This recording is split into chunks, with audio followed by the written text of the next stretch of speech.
नमस्कार दोस्तों। मैं डॉक्टर सचिन जैन। हमारे पास नेहा गौतम जी है। नेहा गौतम जी, आप क्या करते हैं बताइए।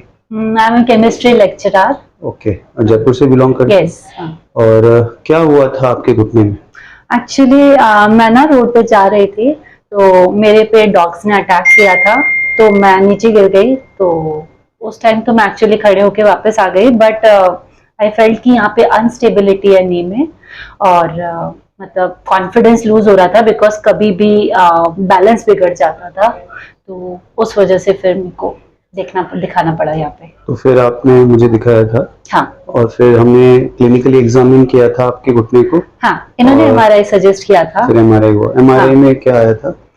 एसीएल लिगामेंट टियर कंप्लीट आया था।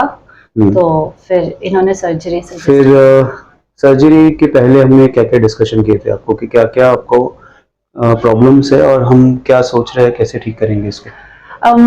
एक्चुअली इन्होंने ऐसे बताया कि जैसे विमेन में है ना, ये एसीएल लिगामेंट टियर बहुत ज्यादा चांसेस होते हैं। तो इन्होंने मुझे 3 चीजें सजेस्ट की थी कि हम एसीएल सर्जरी के साथ में ना एलईटी करेंगे to provide more strength to your knee. LET क्या होता है? लैटरल एक्स्ट्राआर्टिकुलर टेनोडोसिस। बट उसमें हमारा जो थिंकिंग था, इनका जैसे नी है वो हाइपर एक्सटेंशन है। अगर ये आप नॉर्मल नहीं देखेंगे तो ये आपका 20 डिग्री एक्सटेंशन से ज्यादा जा रहा है, तो वीमेंस में वो ज्यादा होता है। तो ऐसे केसेस में हाइपर एक्सटेंशन और जिसका नॉच, जो इंटरकॉन्डलर नॉच है, अगर वो छोटा हो जाए तो उसमें एसीएल के टेयर के चांसेस बहुत ज्यादा होते हैं। नॉर्मल कोई भी गिर जाए, किसी को भी लग जाए, आदमी को इतना टेयर नहीं होगा, पर लेडीज में ये ज्यादा हो जाता है। तो एलईटी क्या करता है, ऐसे केसेस में इंस्टेबिलिटी को प्रिवेंट करता है। जब भी आपका आगे 6 मंथ्स बाद जब पूरी रिकवरी हो जाएगी तो आपका घुटना जब आपका घूमेगा या कभी हो जाएगा तो सबसे पहला प्रेशर जो होगा वो डायरेक्ट एसीएल पे नहीं आएगा, वो एलईटी पे आएगा। एलईटी जो है वो 30% प्रेशर को सोक करेगा। इनकेस प्रेशर बहुत ही ज्यादा है तो पहले एलईटी फटेगा, फिर एसीएल फटेगा। सो एलईटी जो है वो फेलियर के चांसेस या रिवीजन के चांसेस 30% कम कर सकता है एसीएल के बाद। तो ये फाइबर टेप से बहुत बढ़िया है। फाइबर टेप जो है वो अननेचुरल मेथड है जिसमें हम आपको एक टेप अंदर लिगामेंट के साथ बांधते हैं और वो इन्फ्लेमेशन या इन्फेक्शन के चांसेस रखता है और बहुत सारे पेशेंट्स को भी रहे। LET is completely natural. आप ही की बॉडी का आईटी बैंड होता है, जो हम उसको वापस से उस जगह पे लगा देते हैं। तो it is definitely good. So after the surgery, in the surgery operation आपने पूरा देखा? हाँ, I experienced my surgery actually, and I saw him doing that surgery and he was doing very well. तो आपको सब समझ आ रही थी और मैं आपसे बात भी कर रहा था कि भाई ये ऑपरेशन में आपका ये देखो ये है, आपका नॉच छोटा है, हमने नॉच को भी बड़ा कर दिया। आपका एसीएल है, हमने एसीएल को नया लगा दिया। एलईडी तो खैर देख नहीं पाओगे क्योंकि साइड में था। तो वो हमने कर लिया। उसके बाद में सर्जरी के बाद next day how was the operation feedback and how did you experience? Definitely pain is going to be there. It was pain, it was really painful, but then day by day when time passed na, then it was normal. Today is what post-op day? So 15th day and I'm able to bend my knee. आप दिखा सकते हैं extend. You see, I can do 90 degree also. तो आपका ये 90 degree bend है, इसको सीधा करिए। Which was not the situation on the first day and now ये दिख रहा है आपको इसमें?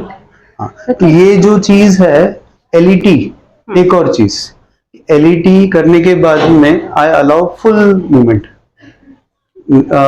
जब हम सिर्फ एसीएल करते हैं तो हम close chain exercises, close chain क्या होता है कि सिर्फ बेड पे पैर रख के मोड़ना है, पैर नीचे नहीं लटकाना है।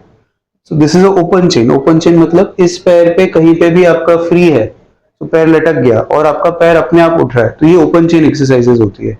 ओपन चेन एक्सरसाइजेस में आपके अगर लिगामेंट इतना स्ट्रांग नहीं है या एलईटी इतना स्ट्रांग नहीं है तो लिगामेंट के लूज होने का चांस होता है। But we are so confident after LET कि ये नहीं होगा, इसलिए हम ओपन चेन इमीडिएटली ऑपरेशन के बाद स्टार्ट करें। तो आपका अभी 90-100 डिग्री आराम से बेंड हो रहा है 15 डेज में। You are free. Pain is there but बहुत कम है अभी। एक्सरसाइज के बाद होता है और शाम को फिर बढ़ता है, उसके लिए हम सेटल हो जाते हैं। ये धीरे धीरे कम हो जाएगा एक बार। तो इनके जो सर्जरी के स्कार्स है, ये जो है ये हमने हैमस्ट्रिंग का ग्राफ्ट यहाँ से निकाला है। ये आर्थ्रोस्कोपी के 2 पोर्टल्स है। ये जो है ये 3 या 4 सेंटीमीटर का इंसिजन है। इनका आईटीबी जो है, ये जो मार्क दिख रहा है इधर तक लिया है, मतलब इतना बड़ा स्ट्रिप यहाँ से यहाँ तक ऑलमोस्ट 11 या 10 सेंटीमीटर का स्ट्रिप हमने निकाला है, बट जो इंसिजन है वो सिर्फ 4 सेंटीमीटर का। ये कैसे हुआ कि हमने यहाँ से इसको खींचा नीचे, यहाँ से कट किया, फिर यहाँ से इसको खींचा, यहाँ से कट किया, और वो स्ट्रिप को फिर से हमने इस जगह पे लगाया, है ना। मोड़िए इसको प्लीज, बेंड करिए, बेंड करिए, बेंड करिए, बेंड करिए, बेंड करिए, बेंड करिए, है ना। तो इसको अगर हम देखेंगे स्टेबिलिटी वाइज, है ना, तो थोड़ा इसको जूम करके दिखाइए यहाँ पे, है ना। तो ये देखिए ना, मैं इसको खींच रहा हूँ पूरी ताकत लगा के, है ना, बिल्कुल हिल नहीं रहा है, मतलब रॉक सॉलिड।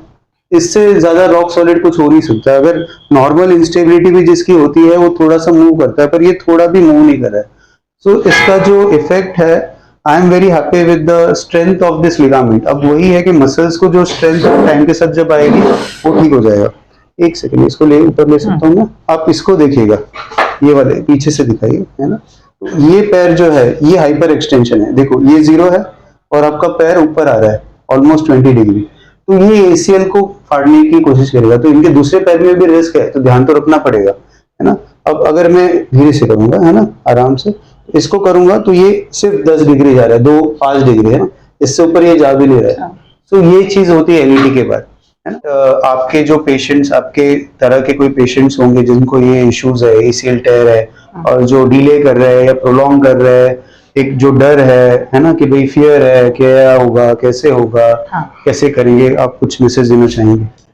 अगर ACL टीयर है तो मेरे ख्याल से अकॉर्डिंग टू डॉक्टर्स आपको हैंड टू हैंड ही आपको करवा लेना चाहिए आफ्टर एडिमा, वरना as soon as you increase the duration, आपका ये जो इसका इफेक्ट है सर्जरी का, वो अकॉर्डिंग टू डॉक्टर्स कम हो जाता है। मोरओवर आप जितना टाइम लेंगे अपने आप को सेटल करने में, आपका फियर बढ़ता जाएगा।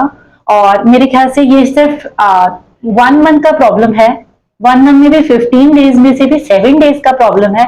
Day by day when you are improving, recovery आपको पॉजिटिवनेस देगी, and one day you will walk again. So thank you so much and for trusting us, and I hope और भी पेशेंट्स जो है जिनको ये वीडियो दिख रहा है वो समझेंगे और इस चीज को हम ट्राई करेंगे, बिकॉज डॉक्टर पेशेंट का जो ट्रस्ट है वो मेंटेन करना बहुत इंपॉर्टेंट है। क्योंकि मैं ऑपरेशन के टाइम पे अपना पूरा बेस्ट देता हूँ, बट मैं एक्सपेक्ट करता हूँ कि पेशेंट भी वही बेस्ट दे, तो उसके लिए I am very strict, so she knows about it, है ना। तो उसमें तो कोई गलती नहीं रहेगी। अगर आपको नहीं हो रहा है तो help you ask for help, I will give you some things कि भाई फिजियो करवा लो या कैसे करना है वो हम कर लेंगे, बट करना है ना, तभी इसका रिजल्ट आएगा। जब फिजियो और डॉक्टर का जो ऑपरेशन है दोनों साथ साथ अच्छा होगा, तब आपका सारा काम अच्छे से हो पाएगा। सो thank you so much. Thank you.